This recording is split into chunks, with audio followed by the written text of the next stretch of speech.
பெண்கள் மற்றும் சிறுவர்கள் விவகார அமைச்சின் செயலாளர் நியமனம். விசேட சலுகைகளை மீள்பரிசீலனை செய்வதற்கான அறிக்கை ஜனாதிபதியிடம் கையளிப்பு. 2025 ஆண்டு பிப்ரவரி மாதம் தொடக்கம் வாகன இறக்குமதிகள் நடைபெறும்.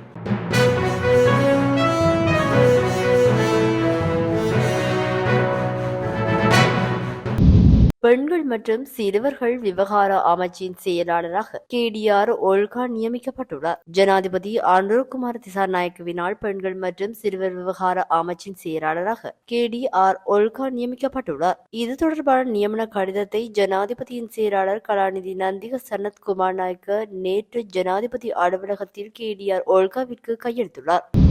நாடாளுமன்ற உறுப்பினர்கள், அமைச்சர்கள் மற்றும் முன்னாள் ஜனாதிபதிகளுக்கு வழங்கும் கொடுப்பனவுகள் மற்றும் விசேட சலுகைகளை மீள்பரிசீலனை செய்வதற்கான குழுவின் அறிக்கை ஜனாதிபதிக்கு கையளிக்கப்பட்டுள்ளது.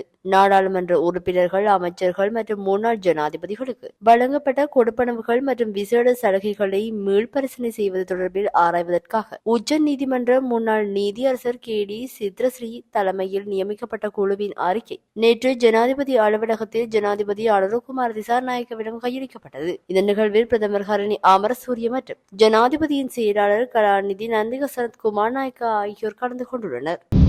வாகன இறக்குமதிக்கு சர்வதேச நாணய நிதியம் ஒப்புதல் அளித்துள்ள நிலையில் 2025 ஆண்டு பிப்ரவரி மாதம் தொடக்கம் வாகன இறக்குமதிகள் நிச்சயமாக ஆரம்பிக்கப்படும் என இலங்கை வாகன இறக்குமதியாளர்கள் சங்கம் தெரிவித்துள்ளது. கொழும்பில் இடம்பெற்ற செய்தியாளர் சந்திப்பில் இலங்கை வாகன இறக்குமதியாளர்கள் சங்கத்தின் தலைவர் இந்திக்க சம்பத் மெரிஞ்சிகே இதனை தெரிவித்துள்ளார். இதுகுறித்து அவர் மேலும் தெரிவித்துள்ளதாவது: எதிர்வரும் காலங்களில் ஜனாதிபதியுடன் கலந்துரையாடி உரிய முறையில் செயற்பாடுகளை முன்னெடுப்பதற்கு நாம் எதிர்பார்த்துள்ளோம். பிப்ரவரியிலிருந்து கண்டிப்பாக வாகனங்களை இறக்குமதி செய்ய முடியும். ஏனெனில் இந்த அரசாங்கம் நமக்கு ஒரு கொள்கையாக வாகன இறக்குமதியை அனுமதிப்பதாக ஒரு வார்த்தையை வழங்கியுள்ளது. வாகனங்களை வழங்க தயாராக உள்ளோம். மேலும் இதன் மூலம் மக்கள் நியாயமான விலையில் நல்ல வாகனத்தை பெற முடியும். வாகனங்களின் இறக்குமதியை மீட்டெடுக்க பல விடயங்கள் உள்ளன. வாகன இறக்குமதிக்கான கொள்கையை தயாரிப்பதற்கு நிதியமைச்சு குழு ஒன்றை நியமித்துள்ளது. தேசிய கொள்கையை உருவாக்குவது வாகனங்களில் இருந்து தொடங்கியது. அது நல்ல விடயம்தான். பிப்ரவரி முதல் வாகன இறக்குமதி செய்வதற்கான பணத்தை ஒதுக்கி மத்திய வங்கி விருப்பம் தெரிவித்துள்ளது.